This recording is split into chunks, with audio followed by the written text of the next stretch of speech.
இப்போ நம்ம வந்து செயல்களை செய்யணும். செயல்களை நாம தான் செஞ்சணும். நமக்கு வேண்டிய செயல்களை நாம தான் பொறுப்பு. அதுக்கு நாம தான் செய்யணும். அந்த செயல்களை எப்படி பண்ணுறதுங்கிறதுல ஒரு 10 விதமான விதிமுறைகள், அதை வந்து நம்ம 10 கட்டளைகள்னு சொல்லி நம்ம பெயர் கொடுக்குறோம்.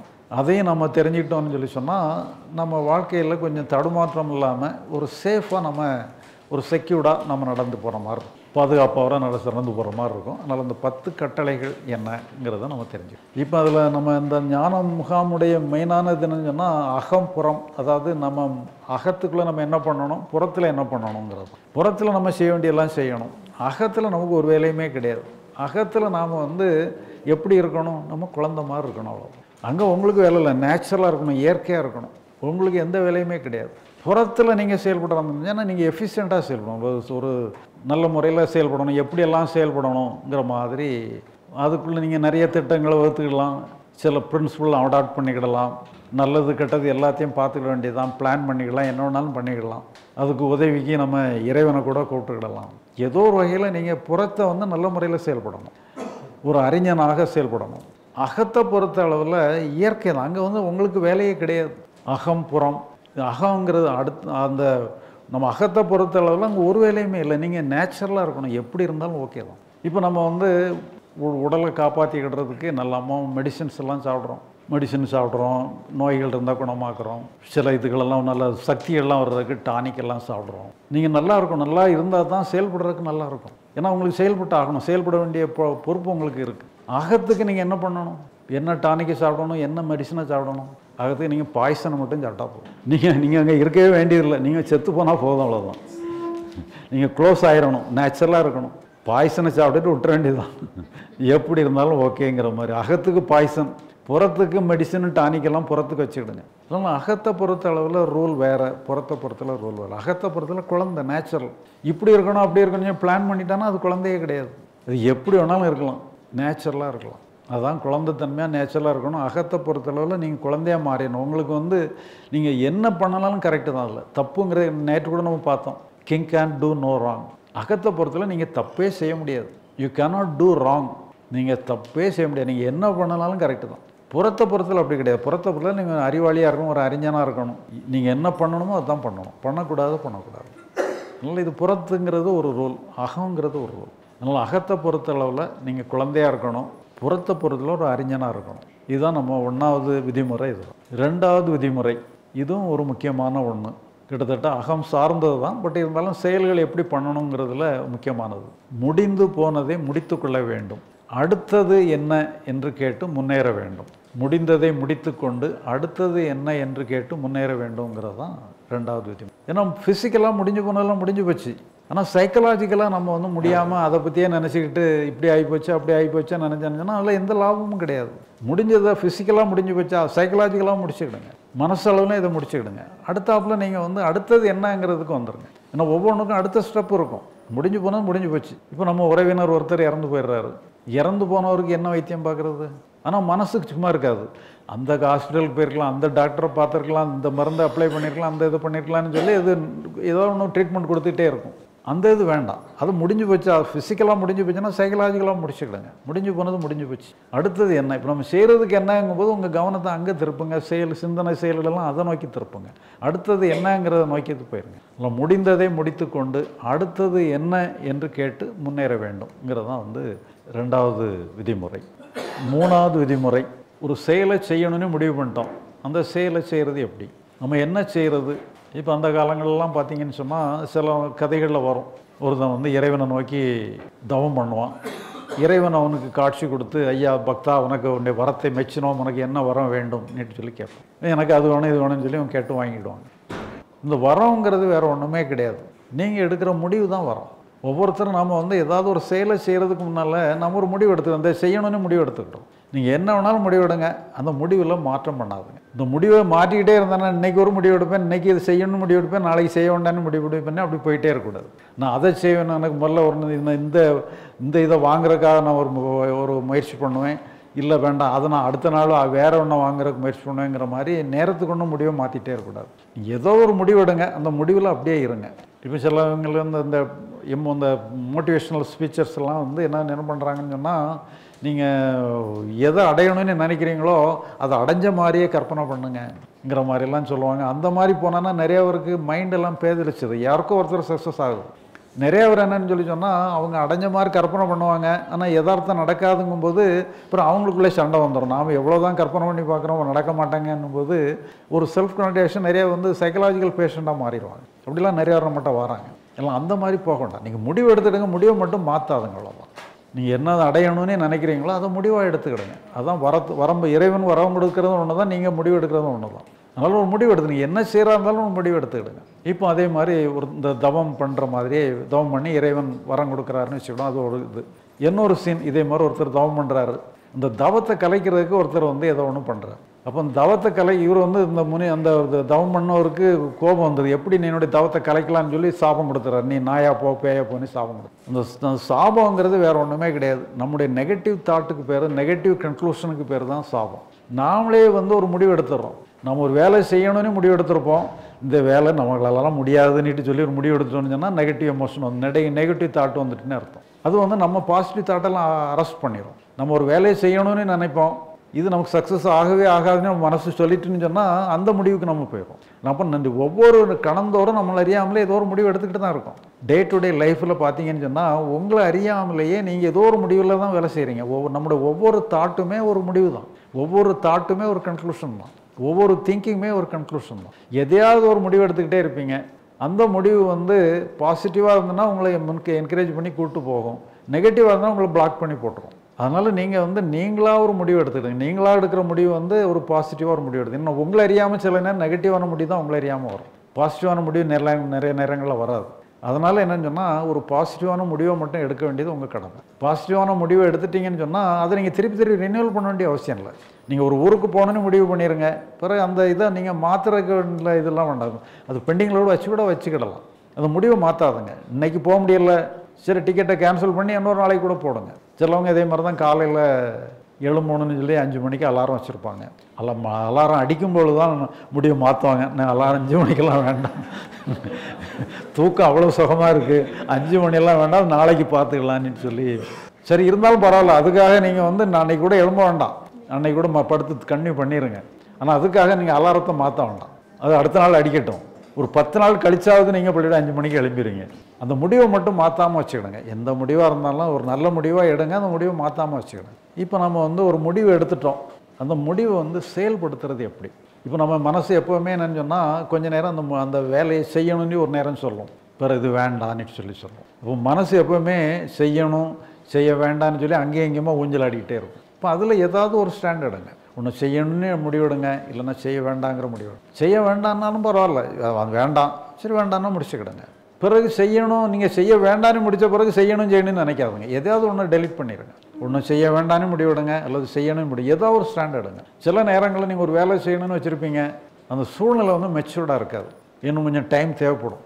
அப்போ நீங்கள் வெயிட் பண்ணி தான் ஆகணும். அந்த மாதிரி அந்த நேரத்தில் ஒரு 3வது முடிவு, சரி இந்த மேட்டரை நம்ம ஒரு 10 நாளைக்கு பெண்டிங்கில் வச்சுருவோம்னு சொல்லி ஒரு பெண்டிங் வைக்கிறதுன்னு சொல்லி ஒரு 3வது முடிவுக்கு போயிடும். அதுக்காக நீங்கள் முடிவை கேன்சல் பண்ண வேண்டாம், செய்யத்தான் செய்யணும், ஒரு 10 நாள் பெண்டிங் வச்சு செய்வோம்னு சொல்லி ஒரு பெண்டிங் வைக்கலன்னு சொல்லி ஒரு 3வது முடிவுக்கு போயிருங்க. பெண்டிங் வச்ச பிறகும் செய்யணும்னு ஒரு மனசு சொல்லிகிட்டு இருக்கோம், செய்ய வேண்டான்னு ஒரு மனசு சொல்லிகிட்டு இருக்கோம். இந்த ரெண்டையும் ஆஃப் பண்ணிடுங்க. செய்யணுங்கிறத வேண்டாம், செய்ய வேண்டாங்கிறதும் வேண்டாம். 10 நாளைக்கு அப்புறம் அது பழையபடி நம்ம ஓப்பன் பண்ணிக்கலாம். இப்போ அந்த கதவை க்ளோஸ் பண்ணிடுங்க. இப்படி பெண்டிங்கில் வச்சு அதுக்கப்புறம் நம்ம செய்யணுங்கிற நேரத்தில் ஒன்று செய்யணுங்க ஏதோ ஒரு முடிவோடு எனக்கு இருங்க. அடுத்தது 4வது அணுகுமுறை, எட்டியதை எடு, எட்டாததை கொடு. இப்போ இதுதான் நம்ம ஏற்கனவே பார்த்தோம். கான்சியஸ் மைண்டுனா என்ன, டோட்டல் மைண்டுனா என்னன்னு பார்த்தோம். நமக்கு நல்லா தெரியுது, எந்த சந்தேகமும் இல்லை, தடுமாற்றமும் இல்லை, நம்ம செய்யணுங்கிற ஆர்வமும் இருக்குது, அக்கறையும் இருக்குது, செயல்லையும் குழப்பமும் இல்லை. அப்போ நமக்கு நல்லா தெரியுது, நம்ம பாட்டு போயிட்டே இருக்கலாம். இப்போ நம்ம ஃபஸ்ட்டு நாங்கள் ஆரம்ப காலத்துலலாம் அந்த மலை ஏறும் பொழுது இந்த 1வது ஸ்டேஜ், 2வது ஸ்டேஜ், 3வது ஸ்டேஜ், 4 ஸ்டேஜ் இருக்குது. 1வது ஸ்டேஜ் வரைக்கும் தான் நாங்கள் போகிறது உண்டு. ஏன்னா அதுக்கு பிறகுன்னா பாதைகள்லாம் எப்படி எல்லாமோ இருக்கும். இப்படி போகிறதா அப்படி போகிறதான்னு தெரியாது. யாராவது துணைக்கு கூப்பிட்டுட்டு ஒருத்தருங்க இந்த தங்கவேலினி ஒருத்தர் வர்றார், அவருடைய மாமனார் ஒருத்தர் வருவார். அவர் ஒரு இளைஞர், 80 வயசு இளைஞர். அவர் தான் எங்களை கூட்டிகிட்டு போவார். அவர் பாட்டுக்கு போவார். அவருக்கு பின்னால் அவர் வேகத்துக்கு நம்மளாலாம் போக முடியாது. அவர் தான் எங்களுக்கு மேலே வரைக்கும் கூப்பிட்டு போவார், 4வது ஸ்டேஜ் வரைக்கும் கூப்பிட்டு போவார். பிறகு இப்போ நாங்கள் என்ன பண்ணிட்டோம்னு சொன்னால் எல்லா ஸ்டேஜுக்குமே நாங்களே வந்து எல்லாம் பிளான் பண்ணி போட்டு எல்லாத்தையும் பெயிண்ட் அடிச்சு விட்டோம். இப்போ யார் உதவியும் தேவையில்லை, யார் நாமளே போயிடலாம். இந்த பெயிண்ட்டை மட்டும் பார்த்துக்கிட்டு போனால் போதும். இப்போ இதே மாதிரி என்னென்னு சொல்லி சொன்னால் நம்ம எட்டக்கூடியதாக இருந்து நல்லா தெரியுது, நம்ம தடுமாற்றமே இல்லை, யாருடைய துணையும் தேவையில்லை, நாமளே போதும். அப்போ நம்ம பாட்டு போயிட்டே இருக்கலாம். அதனால் எட்டியதை வந்து அந்த கான்சியஸ் மைண்டே போதும். ஆனால் கான்சியஸ் மைண்டு முழு தடுமாற்றமே இல்லாமல் செஞ்சுன்னு சொன்னால் பேக்ரவுண்டில் வந்து டோட்டல் மைண்டு இணைஞ்சிக்கணும் அதில். அப்போ கான்சியஸ் மைண்டு வேறு, டோட்டல் மைண்டு வேறு இல்லைங்கிற மாதிரி கான்சியஸ் மைண்டே போதும். ரொம்ப எனர்ஜியே தேவையில்லை, நல்லா பாட்டு விளையாடி சிரிச்சு நம்ம பாட்டு போயிட்டே இருக்கலாம். அப்போ எட்டியதை எடு. சில இடங்களில் பிரச்சனை ஆகிட்டுது, எட்டாவது பகுதியும் இருக்குது. இப்போ நம்ம ஒரு வேலை செஞ்சோன்னு சொன்னால் ஃப்யூச்சரில் வந்து சக்ஸஸ் ஆகுமா ஃபெயிலியர் ஆகுமாங்கிறது டவுட்டாக இருக்குது. ஃபெயிலியர் ஆயிருமோன்னு நினச்சோன்னு சொன்னால் நம்ம போகிறதுல ஒரு உற்சாகம் இருக்காது. வெற்றி கிடைக்கும்னா கூட உற்சாகமாக போயிடும். தோல்வி அடையிருமோன்னு சொல்லி டவுட் வந்துன்னு சொன்னால் நம்ம செய்கிற வேலையெல்லாம் தொடங்கிடும். ஆனால் உண்மையிலே நம்ம முயற்சி பண்ணால் வெற்றி கிடச்சிருக்கும். ஆனால் நம்மளை வந்து நம்ம தேவையில்லாத நினச்சி நம்ம முயற்சியை தடை பண்ணி வச்சிடறோம். அப்போ அதனால தான் வந்து அந்த எட்டாவது பகுதியெலாம் டோட்டல் மைண்டை கொடுத்துட்டோன்னு சொன்னால் அது பார்த்துக்கிடும்னு சொன்னால் நம்ம பாட்டு தைரியமாக போயிடலாம். அதனால் எட்டாவதை டோட்டல் மைண்டை விட்டுட்டு எட்டியதை மட்டும் நீங்கள் எடுத்து செயல்படுற மாதிரி ஒரு முடிவுக்கு வந்துடணும். இது வந்து 4வது அணுகுமுறை. அடுத்தாலும் 5வது அணுகுமுறை. இப்போ இதுதான் வந்து இப்போ ஒரு ஜியோமணி கூட சொன்னார், 1.5 கோடி ரூபா நஷ்டம் தடுத்து காப்பாற்றப்பட்டதுங்கிறது வந்து அதில் தான் சொன்னார். இப்போ உதாரணமாக இப்போ நீங்கள் வந்து ஏதோ ஒரு அவசரம், ஒரு பணத்தை எடுத்துக்கிட்டு நீங்கள் போகிறீங்க, ஒரு ட்ரெயினில் எங்கேயோ ஒரு பிரயாணம் பண்ணி போகிறீங்க. பணம்னா கொஞ்சம் பணம் இல்லை, ஒரு 1.5 கோடி ரூபா கையில் இருக்குது. இது ஒரு அவசரத்துக்காக நீங்கள் எங்கே இல்லாமோ கடன் வாங்கி என்னத்தை ஒன்று பண்ணி டெபாசிட்லாம் க்ளோஸ் பண்ணி இது பண்ணி கேஷாக எடுத்துகிட்டு ஒரு ப்ராப்பர்ட்டியை வாங்குறதுக்காக நீங்கள் கிளம்பி ட்ரெயினில் போயிட்டுருக்கீங்க. நீங்கள் ட்ரெயினில் நைட்டில் படுத்து தூங்கணும். உங்கள் கையில் உங்கள் சூட்கேஸில் 1.5 கோடி ரூபா பணம் இருக்குது. அது நல்ல ஒரு ஏசி கம்பார்ட்மெண்ட்டு தான், வசதி உள்ளவங்க தான் பிரயாணம் பண்ணுறாங்க. ஆனால் உங்களுக்கு உங்களுக்கு என்ன தோணுன்னு சொன்னால் அந்த கம்பார்ட்மெண்ட்டில் பிரயாணம் பண்ணுறவங்க எல்லாமே திருட்டு ஒழிக்கிற மாதிரியே தெரியும். ஏன்னா உங்கள் கையில் பணம் இருக்குது. எல்லாருமே இதை அடிச்சுட்டு போயிடுவாங்களாங்கும் போது பார்த்தா யாரை பார்த்தாலும் திருடர்கள் மாதிரியே இருக்கும், திருடர்கள் வேஷத்தில் இருக்கிற மாதிரி தெரியும். அப்போ நிம்மதி இல்லாமல் இருக்கும். நம்ம நேச்சுரலாகவே நம்மள அறியாமலே அப்படி தான் இருக்கும். இப்போ அதே மாதிரி தான் உதாரணமாக இப்போ நீங்கள் ஒரு கம்பெனியில் வேலை பார்க்குறீங்க, ஒரு கம்ப்யூட்டர் சாஃப்ட்வேர் இன்ஜினியர்னு வச்சுக்கிடுவோம். நீங்கள் அந்த வேலையில் ரொம்ப எக்ஸ்பர்ட்டு, எந்த வேலையும் அனாயசமாக செஞ்சு முடிச்சிருவீங்க. உங்களுக்கு வந்து என்ன பண்ணுறாங்க, ஏதோ உங்கள் கம்பெனியில் ஒரு ப்ராஜெக்ட் உங்களை மாதிரி ஸ்பெஷலிஸ்ட்டு அதில் தேவைப்படுது. ஏன்னா ஒரு 3 நாள் வேலையை நீங்கள் ஒரே நாளில் முடிக்கணும். உங்களுக்கு டபுள் பேமெண்ட் கொடுத்து உங்களை ஸ்பெஷலாக அப்பாயின்மெண்ட் பண்ணுறாங்க. இந்த வேலையை நீ முடிச்சு கொடுக்கணும்னு சொல்லி அப்பாயின்மெண்ட் பண்ணுறாங்க. அது நீங்கள் ஒரு ஆள் மட்டும் செஞ்சால் போதாது, உங்கள் கூட இன்னும் 9 பேரை இது பண்ணுறாங்க. அப்போ ஒரு 10 பேரை செலக்ட் பண்ணுறாங்க. இந்த 10 பேருக்கும் டபுள் இன்க்ரிமெண்ட்டு. ஆனால் 3 நாள் வேலையை ஒரே நாளில் முடிக்கணும். இப்போ என்ன பண்ணுறாங்கன்னு சொன்னால் யாருடைய தொந்தரவும் இல்லாமல் அன்டிஸ்டர்ப்டாக நீங்கள் வேலை செய்யணும்னு சொல்லி இந்த 10 பேரையும் ஒரு ரூமில் கொண்டு உட்கார வைக்கிறாங்க. நீங்கள் தொந்தரவு இல்லாமல் செயல்படணுங்கிறதுக்காக. இப்போ நீங்கள் ஒரு ஆள் இருக்கீங்க, உங்களை சுற்றி 9 பேர் இருக்கிறாங்க. அந்த 9 பேரும் எப்படின்னு சொல்லி சொன்னால் உங்கள் பரம எதிரிகள். உங்களை காலை எப்போ வாடுறது, உங்களை எப்போ என்னதான் பண்ணுறதுங்கிற மாதிரி டைம் பார்த்துக்கிட்டே இருக்கிறவங்க. அந்த 9 பேர் மத்தியில் நீங்கள் உட்காந்திங்கன்னா உங்களுக்கு வேலை ஓடுமா? ஒரு நாள் வேலையை கூட செய்ய முடியாது. நீங்கள் 3 நாள் வேலையும் செய்ய முடியும். இப்போ அதே நேரத்தில் அந்த 9 பேரும் வந்து உங்களுடைய பரம எதிரிகள்ங்கிறதுக்கு பதிலாக இந்த 9 பேருமே உங்களுடைய பெஸ்ட் ஃப்ரெண்ட்ஸ்ன்னு வச்சுக்கிடுவோம். இப்போ உங்களுக்கு வேலை எப்படி இருக்கும்? அப்போ உங்கள் வேலை சூப்பராக இருக்கும். நீங்கள் 3 நாள் வேலை 5 நாள் வேலை கூட ஒரே நாளில் செஞ்சிடலாம். விளையாடி சும்மா வேலை செஞ்ச மாதிரியே இருக்காது. சும்மா சிரித்து விளையாடி ஒருத்தருக்கு அரட்டை அடிச்சுட்டு கூட நீங்கள் பாட்டு வேலையை முடிச்சிருவீங்க. வேலை முடிஞ்சதே உங்களுக்கு தெரியாது, அந்த அளவுக்கு முடிச்சிருவீங்க. இப்போ இதில் என்னன்னு சொல்லி சொன்னால் நம்ம சைக்காலஜிஸ்ட்லாம் என்ன சொல்கிறாங்கன்னு சொன்னால், ஏன்னா அந்த காலத்துலேருந்தே நம்ம வளர்ந்து வந்திருக்கோம். அந்த காலத்தில் நம்ம எல்லாம் காடுகளில் வளர்ந்தவங்க தான். எந்த நேரத்தில் என்ன ஆபத்து வரும்னு நமக்கு தெரியாது. எந்த நேரத்தில் ஏதாவது ஒரு ஆபத்து வரும். அப்போ நம்மளை பாதுகாக்கணுங்கிறது தான் ஒரு பிரதானமான ஒரு டிமாண்டு. நம்முடைய சைக்கலாஜிக்கல் டிமாண்டில் பிரதானமான டிமாண்ட் வந்து செல்ஃப் செக்யூரிட்டி தான். அப்போ செல்ஃப் செக்யூரிட்டிக்கு விரோதமாக மற்றவங்கெல்லாம் இருக்கிறதுக்கு வாய்ப்பு இருக்குங்கும்போது நம்ம எப்போவுமே ஒரு சஸ்பீஷியஸாக இருக்கிறது தான் நம்முடைய நோக்கம். அப்போ நம்மளை அறியாமலேயே நம்முடைய மைண்டினுடைய டிஃபால்ட் ஃபங்க்ஷன், ஒரு நம்மளை அறியாமல் செயல்படக்கூடிய மனதினுடைய செயல்பாடு என்னன்னு சொன்னால், அடுத்தவங்கெல்லாம் நமக்கு ஏதாவது ஆபத்தை ஏற்படுத்திடுவாங்கங்கிற மாதிரி எல்லாரையுமே நமக்கு ஏதோ ஒரு வகையில் விரோதமாக செயல்பட்டுருவாங்கங்கிற மாதிரி விரோதியாக பார்க்குற மாதிரி ஒரு மனப்பான்மை நமக்கு வந்துக்கிட்டே இருக்குது. அது நம்மளை அறியாமல் நடக்கிறது. நம்ம சைக்காலஜி அப்படி தான் அமைஞ்சிருக்கு. அதனால் நீங்களாக சில முடிவுகள் எடுத்துக்கிடும். எல்லாருமே நமக்கு நண்பர்கள் தான், நமக்கு எதிரிகளே கிடையாது. நீ ஒரு முடிவு எடுத்தீங்கன்னு சொன்னால் உங்கள் மனசு வந்து அமைதிக்கு வந்துடும். இல்லைன்னா உங்களை அறியாமலேயே ஏதோ ஒரு ஆபத்தை எதிர்பார்த்துக்கிட்டே இருக்கும்போது ரெஸ்ட்லெஸ்ஸுக்காக போயிடும். அதனால் நாமளாக வந்து ஒரு முடிவுக்கு வந்துடணும். எல்லாருமே நமக்கு வேண்டியவங்க தான். இப்போ சிலவங்க சொல்லுவாங்க, நான் வந்து யாரையுமே எதிரியாக நினைக்கிறது இல்லை. ஆனால் எனக்கு வந்து நிறைய ஒரு தொந்தரவுலாம் கொடுத்துட்டு இருக்காங்க. என்னுடைய குடும்பத்திலே நிறைய ஒரு தொந்தரவு கொடுத்துட்டு இருக்காங்க. எனக்கு வேண்டியவங்க நிறைய தொந்தரவு கொடுத்துட்டு இருக்காங்க. அவங்களெல்லாம் எப்படி எதிர்கொள்கிறது? இப்போ அடுத்தவங்க வந்து நீங்கள் நமக்கு தொந்தரவு கொடுக்குறாங்களே, தொந்தரவு கொடுத்துருவாங்களோன்னு நினைக்க நம்ம மைண்டு வீக் ஆகிட்டே போயிட்டே இருக்கும். பயந்துக்கிட்டே போயிட்டுருக்கோம். அவங்களால என்ன ஆபத்து வருமோ, இவங்களால என்ன ஆபத்து வருமோங்கிற மாதிரி நினைக்க மைண்டு வீக் ஆகிட்டே போயிட்டே இருக்கும். சப்போஸ் இப்போ நீங்கள் ஒரு முடிவே பண்ணிடுங்க, சரி அவங்க என்ன தப்பு வேணாலும் என்ன வேணாலும் நமக்கு ஒன்றும் தப்பாக என்னதான் வேணாலும் பண்ணிட்டு போட்டோம், நாம் அவங்களுக்கு நல்லதான் பண்ணணும். அவங்க பண்ணட்டும், அவங்க ரோல் அப்படி தப்பு பண்ணுறதா இருக்கட்டும், அவங்க நமக்கு தொந்தரவு பண்ணுற மாதிரி கூட எடுக்கட்டும், என்ன வேணாலும் பண்ணிட்டு போட்டோம், நாம் அவங்களுக்கு நல்லது தான் பண்ணணும் சொல்லி நீங்கள் எந்த அளவுக்கு நீங்கள் அந்த முடிவுக்கு வாரீங்களோ அந்த அளவுக்கு நீங்கள் எனர்ஜெட்டிக்காகவும் பவர்ஃபுல்லாகவும் மாறிடுவீங்க. அப்போ நீங்கள் பவர்ஃபுல்லாக மாறிட்டீங்கன்னா உங்கள் செயல் எல்லாமே பவர்ஃபுல்லாக இருக்கும். அதனால் நாம் எப்போவுமே அடுத்தவங்கள வந்து நண்பர்களாகவும் உறவினர்களாகவும் கருத வேண்டும். இதான் வந்து இந்த 5வது அணுகுமுறை. அனைவரையும் நண்பர்களாகவும் உறவினர்களாகவும் கருதுங்கிறது தான் 5வது விதிமுறை. இதே மாதிரி நிறைய பேர் வந்து அவங்கள்ட்ட பிஸ்னஸில் நிறைய பிரச்சனைகள் இருக்கும். ஒரு போட்டி பொறாமை அது இதெல்லாம் இருக்கும் பொழுது அந்த ஒரு கிளாஷ் ஏற்பட்டுரும். அப்போ அவங்க இவன் மேலே தப்பும்பாங்க, நீ இவன் மேலே தப்பும்பாங்க, ரெண்டையும் மாற்றி குற்றச்சாட்டு பண்ணிக்கிட்டே இருப்பாங்க. நீ யார் மேலே வேணாலும் தப்பு இருந்துட்டு கூட, இப்போ நான் உனக்கு நல்லதான் பண்ணுவேங்கிற மாதிரி நம்ம அணுகுமுறையை மாற்றிக்கிட்டோம்னு சொன்னால் இந்த பிஸ்னஸ்லாம் நிறைய சக்ஸஸ். இப்போ ஜியோ மணி இதுலேயும் அப்படி தான். அவங்களுக்கு இந்த சப்ளையருக்கும் பர்ச்சேஸருக்கும் இடையில ஏதோ ஒரு போராட்டம்.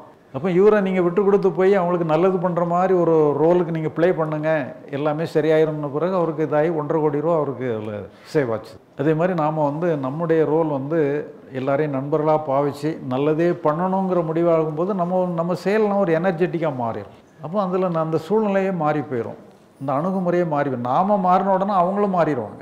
நாம் மாறினது அவங்களுக்கு தெரிஞ்சிடும், ஏதோ ஒரு வகையில் தெரிஞ்சிடும். அவங்க நமக்கு ஏதோ அவங்க என்ன நினைப்பாங்கன்னு சொன்னால் நாம் அவங்களுக்கு ஏதோ தப்பு பண்ணிடுவோன்னுட்டு அவங்க நினச்சிக்கிட்டே இருப்பாங்க. ஆனால் கொஞ்சம் காலப்போக்கில் நாம் நல்ல உணர்வோடு இருக்கிறோங்கிறது அவங்கள எப்படி ஏதோ ஒரு வகையில் சென்ஸ் பண்ணிடுவாங்க. அதனால் அந்த எல்லாமே சூழ்நிலை எல்லாமே மாறி போயிடும். அடுத்தாப்பில் 6வது அணுகுமுறை. இப்போ உதாரணமாக இப்போ நான் வந்து உங்களை ஒரு சின்ன இது செய்ய சொல்கிறேன்னு வச்சுடுங்க.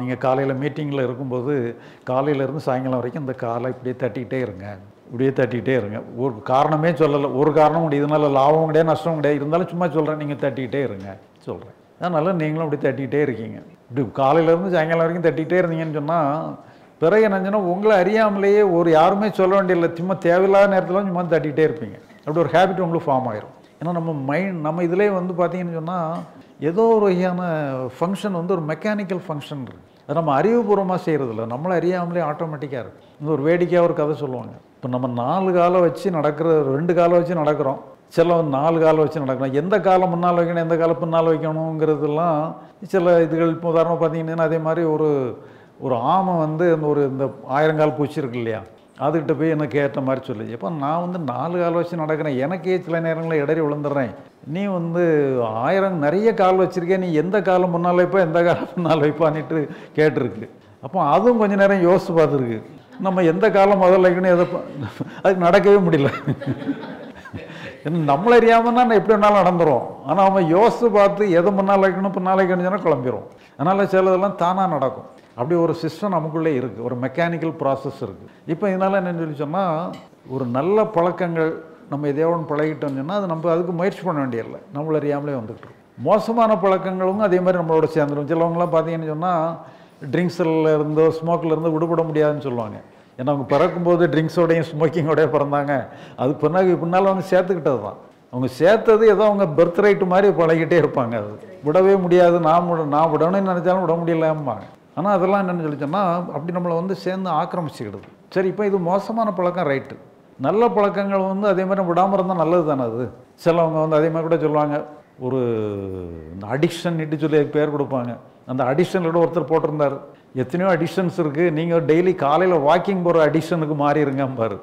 அது நல்ல அடிக்ஷனுக்கு போங்க, உங்களை அறியாமலே உங்களுக்கு வந்து வாக்கிங் போகலைன்னா ஒரு ரெஸ்ட்லெஸ்ஸாக ஃபீல் பண்ணுவீங்க. அது வாக்கிங் போனால் தான் ஒரு நல்லா ஹோம்லியாக இருக்கிற மாதிரி ஒரு ஃபீலிங் வரும். அதனால் அந்த மாதிரி நல்ல பழக்கங்களுக்கு மாறிக்கிடுங்கிற மாதிரி. ஏன்னா பழகிட்டானா அப்புறம் நம்மளை அறியாமதுக்கு எஃபர்ட் போட வேண்டியதில்லை, நம்மளை அறியாமல் நடக்கும். இப்போ காலையில் பார்த்தீங்கன்னு சொன்னால் ஒரு 5 மணிக்கு நீங்கள் எழும்பணும்னு நினச்சிங்கன்னு சொன்னால் அலாரம் வச்சா தான் எழும்ப முடியும், இல்லைன்னா நம்மளை அறியாமல் தூங்கிட்டு இருப்போம். ஆனால் அப்புறம் நீங்கள் ஒரு பழக்கம் பழகிட்டீங்கன்னு சொன்னால் உங்களை அறியாமலே அதுக்கு பிறகு அலாரமே தேவைப்படாது. அந்த டைமில் ஆட்டோமேட்டிக்காக விழிப்பு வரும். பிறகு நீங்கள் படுத்து கிடந்தாலும் கூட உங்களுக்கு படுத்து கிடந்தால் அன்னீசியாக தெரியும். அதனால் ஒரு நல்ல பழக்கங்கள் பழகும்போது கொஞ்சம் கஷ்டமாக தான் இருக்கும். பழகிட்டீங்கன்னு சொன்னால் அப்புறம் உங்கள் சிஸ்டத்தில் சேர்ந்துடும். அதே மாதிரி நல்ல பழக்கங்களை பழகிடணும், மோசமான பழக்கங்களை விட்டுறணும். முடிஞ்ச அளவில் அப்படியே மாற்றி மாற்றி மாற்றி குறைச்சி இது பண்ணிடுங்க. நல்ல பழக்கங்களை கூட்டிக்கிடுங்க. இந்த ஒரு 2 வருஷத்துக்கு முன்னால் எனக்கு பல்லில் ஒரு ப்ராப்ளம். இந்த இடது கடவா பல்லில் ஒரு இருக்கிற 3 பல்லு தான் இருக்குது. அதில் ஒரு கடவா பல் ஆடிக்கிட்டு இருந்தது, வலிக்கவும் ஆரம்பிச்சிது. வழக்கமாக பல்லுகள்லாம் என்ன பண்ணணும்னு சொன்னால் இந்த மாதிரி வலிக்கும், ஆடும். பிறகு அதுக்கப்புறம் அந்த வலி கூட்டிகிட்டே போகும். பிறகு பல்ல பிடிங்கி போடணும். அப்போ பார்த்தேன், சரி வலிக்க ஆரம்பிச்சிட்டு ஆடவும் செய்யுது. இது இன்னும் நாளாக அந்த வலி கூட்டிகிட்டே தான் போகும். அது கூடுற வரைக்கும் ஏன் வெயிட் பண்ணுவானே, ஆரம்பிக்கும் போதே எடுத்து போட்டுருவோமேன்னு சொல்லி ஒரு பல் டாக்டர்கிட்ட போனேன். அவர் ஒரு திறமையான பல் டாக்டர். அவர் என்ன பண்ணுறான்னு சொன்னால், இடது கடவாய்க்கு பதிலாக இந்த வலது கடவா பல்லை எடுத்து போடலை. அவர் வலது கடவா பல்லுக்கு வந்து ஒரு கேப் மாட்டி விட்டுட்டு, இடது கடவா பல் எந்த பிரச்சனையான பல்ல அதுக்கு ஒரு ஆயின்மெண்ட்டை கொடுத்து அனுப்பி விட்டார். அவருக்கு வேண்டிய ஃபீஸ், ஏன்னா வெறும் பல்லை மட்டும் எடுக்கிறதா கொஞ்சம் குறைஞ்ச ஃபீஸ் தான் வரும். இதுக்கு கேப்பெல்லாம் மாட்டும் பொழுது கொஞ்சம் அதிகமான ஃபீஸ் அவருக்கு கிடச்சிது. அதனால் அவர் அந்த மாதிரி பண்ணிட்டு போயிட்டார். அப்புறம் நான் வந்து பார்த்தேன், இந்த பல் வந்து ஆடுது, பல்லிக்குது, சரி ஆயின்மெண்ட்டை போடுவோம்னு சொல்லி போட்டான்னா, ஆயின்மெண்ட் போட்டான்னா ஒரு 2 நாளைக்கு பல் வலியெல்லாம் இருக்காது, கொஞ்சம் நல்லா இருக்கிற மாதிரி தெரியும். அப்புறம் 3ஆவது நாள் பழைய வலிக்கும், பழைய ஆயின்மெண்ட்டை போட்டுக்கிட்டே இருக்கணும். அந்த ஆயின்மெண்ட்டும் பார்த்தான்னு சொன்னால் உள்ளே போட்டானாலே ஒரு மாதிரி வாமிட்டிங் சென்சேஷன் வேறு வரும். சகிச்சுக்கிட்டே சரி போடுவோம்னு பார்த்தோன்னா அது அது ஒரு எண்ட்லெஸ் கேமாகவே ஓடிக்கிட்டு இருந்தது. ஆனால் அப்போ தான் எனக்கு வந்து சின்ன வயசில் சில இதுகளெல்லாம் பயிற்சிகள்லாம் பண்ணோங்கிறது நினைவு வந்தது. சின்ன வயசில் என்ன பண்ணோம்னு சொன்னால், பல்லை வந்து இந்த ஊன்களில் அப்படி மசாஜ் பண்ணிட்டோம். பல் விளக்குனதுக்கப்புறம் 2 விரல், இந்த ஆள்காட்டி விரலும் இந்த கட்டை விரலையும் வச்சு இந்த பல்லுடைய ஊன்களை அப்படி மசாஜ் பண்ணி விடணும். இப்போ வாய்க்குள்ளெல்லாம் இப்படி விரலாம் கொண்டு விட்டிங்கன்னு சொன்னால் வாமிட்டிங் சென்சேஷன்லாம் வரும். ஆனால் பிறகு நம்ம தொடர்ந்து பழகும் பொழுது அந்த சென்சேஷன் போயிடும்.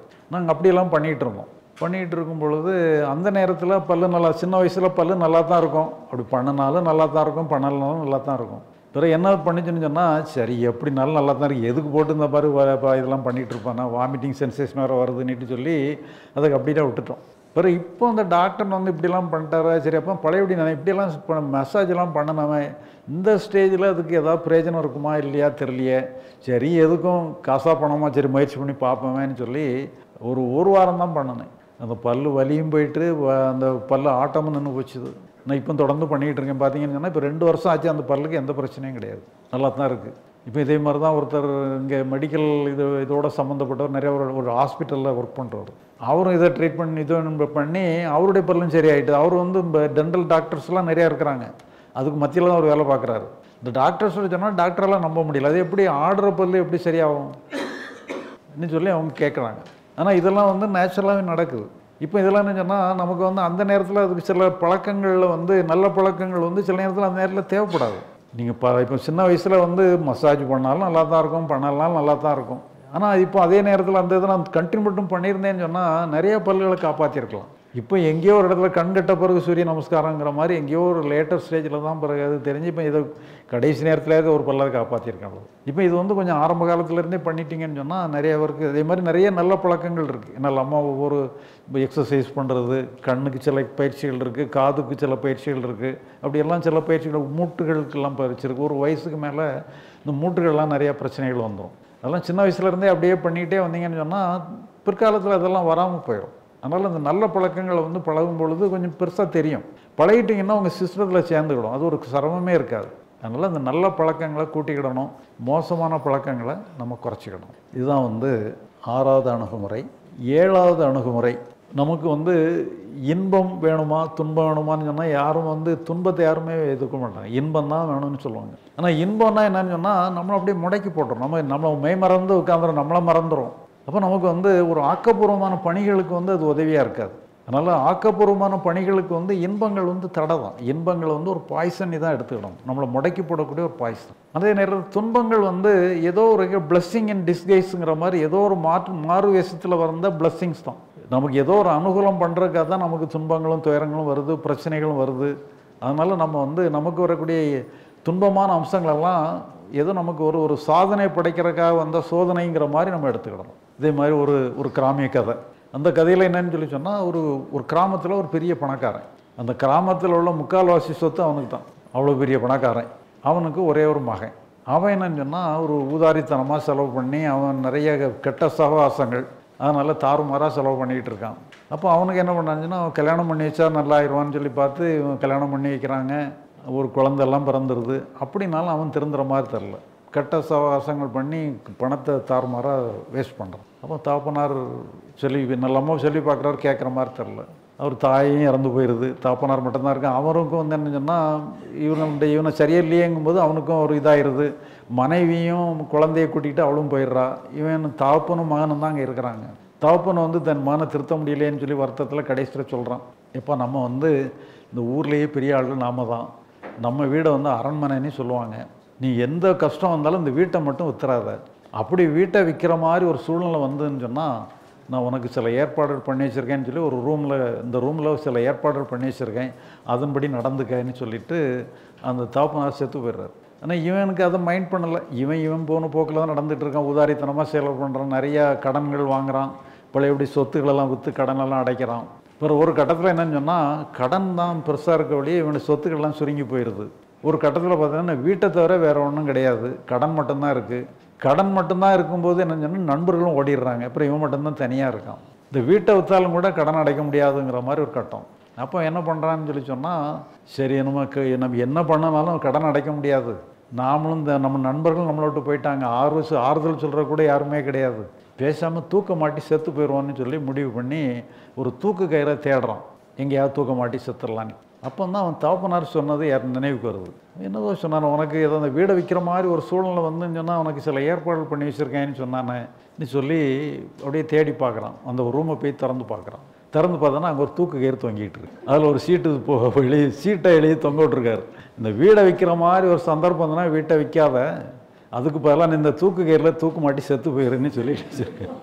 சரி, நாமும் தூக்கு கயிறு தான் தேடி வந்தோம், தாப்பனாரும் அதான் ஏற்பாடு பண்ணி வச்சுருக்காரு, சரதான்ட்டு அந்த தூக்கு கயிறுலேயே தலையை விட்டு தொங்கிடுறான். ஆனால் அந்த தூக்கு கயிறு என்னன்னு சொன்னால் மேலே வந்து ஏதோ ஒரு வகையான ஒரு கதவு மாதிரி ஏதோ ஒன்று இருக்குது, அதில் வந்து தொங்கிட்டு இருக்கு. அந்த கதவில் ஒரு கிளாம்ப் மாதிரி இருக்குது, அதில் தான் தொங்கிட்டு இருக்கு. இப்போ இவன் அந்த தொங்கினோடனா இவனுடைய வெயிட் தாங்காமல் அந்த கிளாம்ப்பு இதாகி அந்த கதவு அப்படியே திறந்துருது. அங்கேருந்து தங்கமும் வைரமாக கொட்டுது. பிறகு பார்த்தான்னு சொன்னால் அவன் இதுவரைக்கும் விற்ற செல்வத்தை விட எத்தனையோ மடங்கு செல்வம் அங்கேருந்து அவனுக்கு கிடைக்குது. ஏன்னா அதுக்கு முன்னால் என்னன்னு சொல்லி சொன்னால் அவன் ஏதோ இருக்கிற பணத்தெல்லாம் தாறுமாறாக செலவு பண்ணி என்னதெல்லாமும் பண்ணி கடன் இதுகளில் இருந்தான்.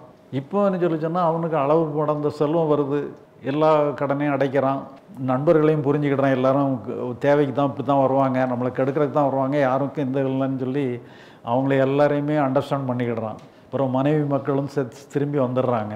அவனுடைய வாழ்க்கையே மாறி போயிடுது. பார்த்தீங்கன்னு சொன்னால் தூக்கு கயிறு தான் அதில் வந்து அவனுக்கு ஒரு நல்ல இதை கொடுக்குறதுக்கான ஒரு அம்சம் தான் அதில் இருக்குது. ஆனால் நமக்கு பார்த்தான்னு சொன்னால் அவனை க்ளோஸ் பண்ணுற ஒரு கயிறு மாதிரி தான் நமக்கு தருது. ஆனால் அதை நான் வாழ்விக்கிற வந்த கயிறுங்கிற மாதிரி அந்த கதை அமைக்கப்பட்டிருக்கு. இதே மாதிரி என்ன சொன்னால் நம்முடைய எத்தனையோ பிரச்சனைகள் வந்து நம்மளை மூழ்கடிச்சு நம்மளை க்ளோஸ் பண்ணிடுவோங்கிற மாதிரி நிறையா பிரச்சனைகள் இருக்கும். அது நமக்கு ஏதோ பாடம் போட்டுறதுக்கு தான் வந்திருக்கு, அதில் ஏதோ அந்த சோதனைக்கு பின்னால் ஏதோ ஒரு வகையான ஒரு மெசேஜ் நமக்கு இருக்குங்கிற மாதிரி எடுத்துக்கிட்டு இது எல்லாத்தையும் நான் ஆக்கப்பூர்வமாக நம்ம சிந்திக்கணுங்கிறது தான் அந்த 7வது அணுகுமுறை. இன்பங்களில் எச்சரிக்கையாக இருக்க வேண்டும், துன்பங்களை வந்து ஒரு ஆக்கப்பூர்வமாக நீங்கள் எடுத்துக்கணும். 8வது அணுகுமுறை, இப்போ நம்ம சில வேலைகளை செய்யணும்னு முடிவு பண்ணுறோம். இப்போ அந்த வேலையை நம்ம எப்படி செய்கிறது, நம்ம எந்த வேலையை செஞ்சாலும் அந்த வேலையோடு நம்ம இணைஞ்சிக்கிடணும். ஒன் வித் ஆக்ஷன் போது தான் செய்கிற வேலையை தியானமாக செய்ய வேண்டும், நம்ம எடுத்துக்கொண்ட வேலையை தியானமாக செய்ய வேண்டும். இதான் வந்து 8வது அணுகுமுறை. 9வது அணுகுமுறைன்னு சொன்னால் இது ஒரு எக்ஸப்ஷனல் கிளாஸுங்கிற மாதிரி தான். நம்ம 8 விதமான அணுகுமுறை பார்த்துருக்குறோம். இந்த 8 விதமான அணுகுமுறை நம்ம எப்படி பின்பற்றுறதுங்கிறதுக்காக ஒரு 9வது அணுகுமுறை. கோட்டை போடு, கோட்டைச்சோர் வேண்டாம். இப்போ கோடுன்னா என்ன, கோட்டைச்சோர்னா என்ன? இப்போ நீங்கள் நம்ம ஹைவேஸில் நம்ம பிரயாணம் பண்ணுறோம், இப்போ சென்னைக்கெல்லாம் போகிறோம், ஒரு 4-வே ரோடு 5-வே ரோடு இதெல்லாம் வருது. சில இடங்கள்லாம் பார்த்திங்கன்னா இந்த சென்டர் மீடியன்னு சொல்லி அதில் ஒரு சுவர் மாதிரி வளர்த்து அதில் குரோட்டன்ஸ்லாம் வளர்த்துருப்பாங்க. நம்ம இந்த வெஹிக்கிள் நம்ம வந்து இடது பக்கம் மட்டும்தான் போகணும், லெஃப்ட்டில் ரைட்டில் போக முடியாது. மத்தியில் இந்த சென்டர் மீடியன் கோட்டை சுவர் மாதிரி இருக்கும். சில ரோடுகள் என்னன்னு சொல்லி சொன்னால் பெரிய ரோடாக தான் இருக்கும், இப்படி இந்த மாதிரி சென்டர் மீடியன் வந்து கோட்டை சுவர் மாதிரி போட்டிருக்க மாட்டாங்க, வெறும் கோடு மட்டும் போட்டிருப்பாங்க. நீங்கள் வேணும்னா அந்த பக்கம் போயிடலாம், இந்த பக்கம் போயிடலாம். நம்ம ஒரு அவசரத்துக்கு நம்மள அறியாமலே அந்த ஓவர்டேக் பண்ணுறதுக்கு ஏதோ ஒரு அந்த இடத்துல ரைட் சைடில் ஃப்ரீயாக இருக்குங்கன்னா கொஞ்சம் அந்த சைடில் போய்ட்டு ஓவர்டேக் பண்ணி நம்ம லெஃப்ட்டில் போயிடலாம். அதுக்காக என்னென்னு சொன்னால் நம்ம ரைட்டில் போயிட்டாங்கிறதுக்கு ரைட்லேயே போக முடியாது, நம்ம லெஃப்ட்டை தான் ஃபாலோ பண்ணணும். பட் இருந்தாலும் ஒரு அவசரத்துக்கு நம்ம வந்து ரைட்டு கூட போயிடலாம். அதே மாதிரி தான் நம்ம வந்து இப்போ நம்ம 9-8 விதமான அணுகுமுறை பண்ணியிருக்கிறோம். இந்த அணுகுமுறையை வந்து நம்ம கோட்டை சுவர் மாதிரி போட்டுறக்கூடாது. ஒரு ஹார்ட் அண்ட் ஃபாஸ்ட் ரூலாக வச்சான்னு சொன்னால் அப்புறம் நமக்கு நாமளே முரண்பட்டு நம்ம கோட்டை சூழலை நம்மளே மோதிக்கிடுவோம், நம்ம போட்ட ரூலில் நாமளே மோதிக்கிடுவோம். அது நமக்கு வந்து ஒரு செல்ஃப் கான்ட்ரடிக்ஷனை தான், ஒரு அகப்போராட்டத்தை தான் கிரியேட் பண்ணும். அதனால் முடிஞ்ச அளவில் நம்ம ஃபாலோ பண்ணுவோம்னு சொல்லி அது ஒரு கோடாக வச்சுக்கிடுங்க. முடிஞ்ச அளவில் ஃபாலோ பண்ணால் போதும். கண்டிப்பாக ஃபாலோ பண்ணி தான்னு சொல்லி ஹார்ட் அண்ட் ஃபாஸ்ட் ரூலாக போடணும். அதனால் கோட்டை போடு கோட்டைச்சுவர் வேண்டாம். அடுத்தாப்பில் 10வது அணுகுமுறை. இந்த 10வது அணுகுமுறைங்கிறது இது நம்முடைய இது இல்லாதபடி ஒரு இன்டர்நேஷ்னல் லெவலில் உள்ள ஒரு மேட்டர் அது. பட் இருந்தாலும் நம்முடைய மனோ ரீதியாக, நம்முடைய கருத்துரு ரீதியாக, நம்முடைய ஒரு எல்லோரும் நம்முடைய ஒரு அண்டர்ஸ்டாண்டிங், ஒரு ஒத்த கருத்து இருந்தால் நல்லது. ஹேண்ட் ஓவர் தி காம்பவுண்ட் வால்ங்கிறது தான் இந்த கடைசி அணுகுமுறை. Hand over the compound wall. Compound வால்னால் என்ன, யார்கிட்ட ஹேண்ட் ஓவர் பண்ணணும்? இப்போ அந்த காலத்தில் பார்த்தீங்கன்னு சொன்னால் நம்ம தமிழ்நாடுன்னுட்டு சொல்கிறோம். இப்போ அந்த ஒரு காலத்தில் சேரன், சோழன், பாண்டியன் அப்படி இப்படிலாம் நம்மலாம் இருந்தது. ஒரு நாடு கைப்பற்றுறதுங்கிறதுலாம் அந்த காலத்து பழக்கங்கள். அப்படி இப்போ கைப்பற்றுறது ஒரு வீரப்பிரதாபமாக எடுத்துக்கிடுவாங்க. கடாரம் கொண்டான், கலிங்கம் வென்றான், பரணி போடுவாங்க, கலிங்கத்து பரணி. ஆனால் இப்போ நம்ம ஒரு நாட்டை பிடிச்சிட்டோன்னு வச்சுக்கிடுங்க, யாராவது பாகிஸ்தான் கொண்டான், இலங்கை வென்றான்னு பரணி போடுவாங்களா? உனக்கு எதுக்கு வீண் வேலை, அவன் நாட்டை ஆண்டுறான், நீ உன் நாட்டை ஆண்டுட்டு போக வேண்டியதானேங்கிற மாதிரி இப்போ உள்ள ட்ரெண்ட் அப்படி தான். எல்லாருமே அப்படி தான் இருக்கிறோம். யாருமே யாரை நாட்டையுமே கைப்பற்றுறதில்லை. ஆனால் பாருங்கள், இப்போவும் சண்டை நடந்துகிட்டே தான் இருக்குது. என்னதுக்காக சண்டை போடுறாங்க?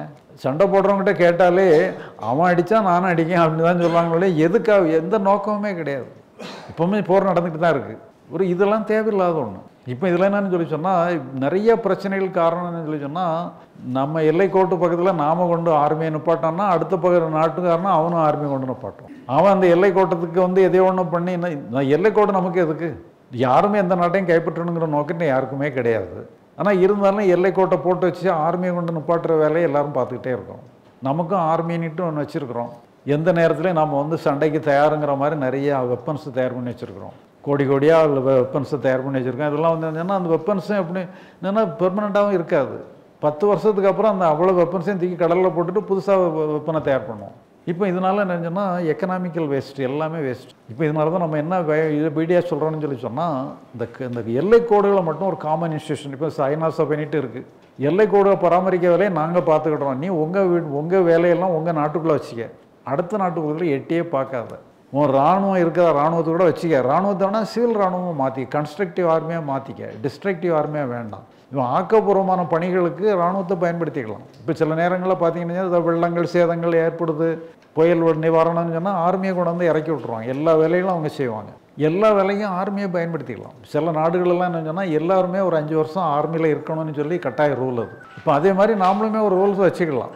எல்லாருமே ஒரு 5 வருஷம் இராணுவத்தில் வேலை செய்யணும். ஆனால் என்னென்னா அந்த கன்ஸ்ட்ரக்டிவ் வேலையை செஞ்சால் போதும்.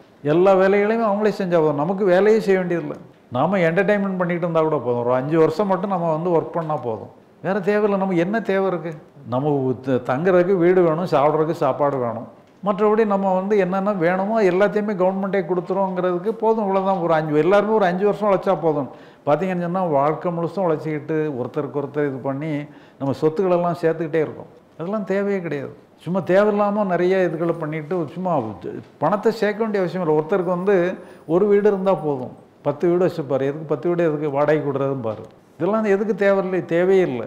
தேவையில்லாதபடி இது பண்ணும்போது தேவைக்கு அதிகமாக உழைக்க வேண்டியது. தேவையான உழைப்பு மட்டும் போதும். அதனால் உழைக்கிற வேலையை ஆர்மி கையில் கொடுத்தாலே போதும். நாம் யாருமே உழைக்க வேண்டியதில்லை. நாமளும் ஆர்மியில் இருந்து உழைச்சா போதும். ஒரு 5 வருஷம் உழைச்சா போதும். இப்போ வாழ்க்கை முழுசு நம்ம 58 வயசு வரைக்கும் உழைக்கணும், 60 வயசு வரைக்கும் உழைக்கணுங்கிற அவசியம் இல்லை. ஒரு 5 வருஷம் சர்வீஸ் பண்ணால் போதும். எல்லாருமே கவர்மெண்ட் சர்வீஸில் இருந்தால் போதும். உங்களுக்கு என்னென்ன வேணுமோ அது கவர்மெண்ட்டே கொடுக்குங்கிற மாதிரி ஒரு அணுகுமுறைக்கு வரலாம். இப்போ இதுக்கு பேஸாக இருக்கிறதுன்னு சொன்னால் இந்த காம்பவுண்ட் வாலை நம்ம ஒப்படைக்கிறது தான். காம்பவுண்ட் வாலை அந்த காமன் இன்ஸ்டியூஷன் ஒப்படைச்சிட்டோம்னு சொன்னால் நம்ம உள்நாட்டுக்குள்ளே நம்ம கவனத்தை திருப்பிடலாம். இந்த மகாபாரத கதையில் ஒரு கதை ஒன்று வரும். இந்த மகாபாரத யுத்தம் நடந்ததுக்கப்புறம் தர்மன் ஆட்சிக்கு ஏறுறான். அவனுக்கு ரொம்ப சந்தோஷம். எல்லா இதுகளெல்லாம் தான தர்மங்கள்லாம் வழங்குறான். ஏகப்பட்ட தான தர்மங்கள் வளர்க்குறான். தான தர்மம் வழங்கினான்னு சொன்னால் யாரும் இது வரைக்கும் உலகத்தில் யாருமே தான தர்மம் இப்படி பண்ணதில்லைன்னு சொல்கிற அளவுக்கு தான தர்மம் வழங்குறான். அவனுக்கே பெரிய ஒரு அகங்காரம் வந்துடுது. நம்மளை மாதிரி யாரும் இது வரைக்கும் தானம் பண்ணது யாருமே கிடையாதுங்கிற மாதிரி ஒரு எண்ணம் அவனுக்கு ஏற்படுது. இப்போ கிருஷ்ணர் சரி இவனுக்கு கொஞ்சம் சில புத்திகள் போட்டுனா பரவாயில்லன்ற மாதிரி நினச்சி தர்மரை கூட்டிகிட்டு அப்படியே நம்ம மகாபலி சக்கரவர்த்தின்னு ஒருத்தர் இருக்கிறாரு, அவரை கொஞ்சம் பார்த்துட்டு வருவோம்னு சொல்லி கூட்டிகிட்டு போகிறாரு. அது மாதிரி மகாபலி சக்கரவர்த்தி நாட்டுக்கு 2 பேரும் கிருஷ்ணரும் தர்மரும் போகிறாங்க. இந்த வாயில் காப்பாளன்கிட்ட சொல்லி இப்படி தர்மன் பாரத தேசத்தை ஆண்டான தர்மன் வந்திருக்கிறாப்புல, அரசரை பார்க்கணுன்னு சொல்கிறாப்புலன்னு சொல்லி நீ உங்கள் அரசன்ட்ட போய் சொல்லுன்னு சொல்லி அனுப்பி விடுறான். இவன் போய் சொல்கிறான், அப்படி பாரத தேசத்துலேருந்து தர்மன்னு சொல்லிட்டு வந்திருக்கிறாரு அரசர், உங்களை பார்க்கணுங்கிறாருங்கிறார். அப்போ அந்த மகாபலி சக்கரவர்த்தி என்ன சொல்கிறாருன்னு சொன்னால், ஒரு தான தர்மம் பண்ணி ஒருத்தர்னு சொல்கிறான், அந்த சண்டாளனா வந்திருக்கேன், அந்த சண்டாளனை நான் பார்க்க முடியாதுன்னு. அப்போ இவன் வந்து திருப்பி சொல்கிறான், இவனுக்கு என்னடா தான தர்மம் பண்ணவனு சண்டாளன்னு சொல்கிறானா, இப்படி ஒருத்தனா, சரி அவனை நாமளும் பார்க்க வேண்டாம்னு சொல்லி அவங்க கிளம்பி போயிடுறாங்க. நடந்து போகும்போது இவங்களுக்கு தண்ணி தாகமாக இருக்குது. அப்போ ஒரு வீட்டில் தண்ணி வாங்கி குடிக்கலான்னு சொல்லி தண்ணி கேட்டு பண்ணி கேட்குறாங்க. அவங்க என்னென்னா ஒரு அந்த அம்மா கொடுக்குறாங்க, ஒரு தங்க செம்பில் கொண்டு தண்ணி கொடுக்குறாங்க. உடனே இவர் தர்மர் வந்து அந்த தண்ணியை குடிச்சிட்டு அந்த செம்பை திருப்பி கொடுத்துட்றாங்க. அந்த அம்மா என்னன்னு சொன்னால் செம்பத்திக்கு துறை போட்டுரும். தர்மன் சொல்கிறேன், என்னம்மா இது சாதாரண செம்பு இல்லையம்மா, தங்க செம்பில்ல, இதை நீ வச்சுக்கிடலாம்ல, யாராவது இல்லாதவங்களுக்கு ஏதாவது கொடுக்கலாம்ல, இது எதுக்கு துறை போடுறாங்க. அப்போ அம்மா சொல்லி, நீ வேணா எடுத்துக்க, எனக்கு வேண்டாம். இப்படி ஒருத்தர் வந்து தர்மன்னு சொல்லி ஒரு சண்டாளன் ஒருத்தன் ஆட்சி பண்ணுறானா, அவங்க நாட்டில் தான் இப்படி தான தர்மம்லாம் பண்ணுறாங்களாம். எங்கள் நாட்டில் யாரும் கொடுத்தாலும் யாரும் வாங்க மாட்டாங்க, எல்லாருக்குமே வேண்டியதெல்லாம் இருக்குது, யாருக்குமே கொடுக்கவே முடியாது. இங்கே எல்லாருக்குமே இருக்குது, யாரும் கேட்குறக்கு ஆள் கிடையாது, கொடுக்குறதுக்கும் தேவையில்லை. இப்படி தர்மன் ஒரு சண்டாளன் ஆட்சி பண்ணுறான்னா அவன் நாட்டில் அந்த மாதிரி கொடுக்கல் வாங்கலாம் நடக்குது, நீ வேணா எடுத்துகிட்டு போன்னு சொல்லி அந்த அம்மா சொல்லிடுது. இப்படி ஒரு கதை. அதாவது தான தர்மங்கள் பண்ணுறது அடுத்தவங்களுக்கு கொடுக்குறதுக்கெல்லாம் தேவையே இல்லை. இப்போ நம்ம பார்த்தீங்கன்னு சொன்னால் ஒரு ஆள் வந்து நிறைய ஏர்ன் பண்ணி டம்ப் பண்ணணும்னு நினைக்கும் பொழுது இன்னொரு இடத்துல வெற்றிடம் ஏற்பட்டுருது, ஒரு வேக்கம் கிரியேட் ஆகிடுது. அப்புறம் அதை நிறைக்கிறதுக்கு போராட்டம் அது இதுன்னு சொல்லி தேவையில்லாதெல்லாம் வந்துடுது. இப்போ இதெல்லாம் வந்து நம்ம உழைக்கிறது கூட நாம் உழைக்க வேண்டியதில்லை, ஒன்றும் செய்ய வேண்டியதில்லை. நம்ம மிலிட்ரியே போதும், எல்லா வேலைகளும் அவங்களே செஞ்சுக்கிடுவாங்க. நமக்கு என்னென்ன வேலை வேணுமோ அத்தனை வேலை செய்கிறதுக்கும் ஆள் வச்சு செய்கிறோம், அவ்வளோதான். உங்களுக்கு உங்கள் வேலையை நீங்கள் சமையல் பண்ணணும், உங்களுக்கு பதிலாக இன்னொருத்தர் சமையல் பண்ணுவார். உங்களுக்கு என்னென்ன வேலை செய்கிறக்கிற ஆள் வந்து கவர்மெண்ட்டே கொடுத்துரும், அவ்வளோதான். உங்களுக்கு என்னென்ன கார் ஓட்டிகிட்டு போகணுமோ காரை கொண்டுட்டு வருவாங்க, அவ்வளோதான். இதே மாதிரி சாத்தியம் இருக்குது. எல்லாருமே வந்து உழைக்கக்கூடியவங்கெல்லாம் ஒரு 5 வருஷம் உழைச்சா போதும். இந்த மாதிரி ஒரு கன்ஸ்ட்ரக்டிவாக நான் வந்து ஆர்மியை வந்து கன்வெர்ட் பண்ணணுங்கிறதுக்காக தான் இந்த ஹேண்ட் ஓவர் தி காம்பவுண்ட் வால்ங்கிறது வந்து இதுதான் நம்ம 10வது விதிமுறை. இப்போ இதை வந்து இம்ப்ளிமெண்ட் பண்ணுறது வந்து நம்ம இன்டர்நேஷ்னல் லெவலில் கோர்ட்லாம் இருக்குது, இன்டர்நேஷ்னல் கோர்ட்டுன்ட்டு ஒன்று இருக்குது. இப்போ அவங்க நினச்சா இதெல்லாமே எல்லா நாட்டுகளையும் கூப்பிட்டு எல்லாம் இந்த மாதிரி இது பண்ணி ஒரு கேஸ் மாதிரி கூட போட்டு ஒரு கோர்ட்டு விசாரணை மாதிரி கூட நடத்தலாம். ஆனால் இன்டர்நேஷ்னல் கோர்ட்டில் வந்து நாம் போய் கேஸ் கொடுக்க முடியாது. நம்ம கவர்மெண்ட் ஏதாவது ஒரு கவர்மெண்ட் தான் கொடுக்க முடியும். இந்தியான் கவர்மெண்ட் கொடுக்கலாம், அல்லது வேறு கவர்மெண்ட் ஏதாவது ஒரு நாடுலேருந்து கொடுக்கலாம். இப்போ நம்ம சார்பில் என்ன சொன்னால் நாம் என்ன நினைக்கிறோன்னா, நம்ம கவர்மெண்ட்டை இன்சிஸ்ட் பண்ணி கூட நீ ஒரு கேஸை கொடுன்னு சொல்லி கூட நம்ம இன்சிஸ்ட் பண்ணி நம்ம சுப்ரீம் கோர்ட்டில் ஹைகோர்ட்லேயே நம்ம ஒரு வழக்கு போடலாம். அதனால் இப்போ நாம் வந்து அதையும் நம்ம பரிசீலனைக்கு எடுத்துக்கிட்டு இருக்கோம். இப்படி ஒரு நம்ம கவர்மெண்ட்டை இன்சிஸ்ட் பண்ணி இப்படி ஒரு கேஸ் போடலாமாங்கிற மாதிரி ஒரு இன்சிஸ்ட் பண்ணிகிட்டு இருக்கிறோம். பட் இருந்தாலும் ஹேண்ட் ஓவர் தி காம்பவுண்ட் வால்னால் என்ன, ஒரு சர்வதேச அளவில் எல்லாருமே நல்லா இருக்கணுங்கிற நோக்கத்தில் இந்த மாதிரி ஒரு அணுகுமுறையை வச்சுருக்கிறோம். இது 10வது கட்டளை. ஸ்ரீ பகவத்தையா அவர்களின் 3 நாள் சிறப்பு உயர்நிலை தியான முகாம் மார்ச் மாதத்தில் நடைபெற உள்ளது. நாள் 14/3/2025 வெள்ளிக்கிழமை காலை 6 மணி முதல் 16/3/2025 ஞாயிற்றுக்கிழமை மதியம் 1 மணி வரை நடைபெறுகிறது. ஞானத்தில் உயர்நிலை அடைய தியானம் தேவையில்லை, ஆனால் பொருளாதாரம் சார்ந்த புறம் சார்ந்த வாழ்க்கையில் மிக உயர்ந்த நிலை அடைய தியானம் தேவை. அதிலும் உடலை வருத்தி கொள்ளாமல் உடலுக்கு சுதந்திரம் கொடுத்து செய்யக்கூடிய தியானம் மிகச் சிறப்பு. அத்தகைய சிறப்பு வாய்ந்த 7 வகையான தியானங்கள் ஸ்ரீ பகவத்தையாவால் நேரடியாக கற்றுக் கொடுக்கப்படுகிறது. அன்றாட வாழ்க்கையில் நாம் அனைவரும் எதிர்கொள்ளும் அனைத்து வகையான பிரச்சனைகளையும் மோன நிலையில் எதிர்கொள்ளும் வகையில் இந்த தியானங்கள் வடிவமைக்கப்பட்டுள்ளன. இந்த வகுப்பில் கலந்து கொள்ள முன்பதிவு அவசியம். ஆன்லைனில் பதிவு செய்ய www.sribhagavat.com பதிவு செய்து கொள்ளுங்கள். ஆன்லைனில் பதிவு செய்ய தெரியாதவர்கள் தொலைபேசி எண்ணில் பதிவு செய்து கொள்ளுங்கள். 9992219065 முன்பதிவு செய்து உங்கள் வருகையை உறுதி செய்து கொள்ளுங்கள்.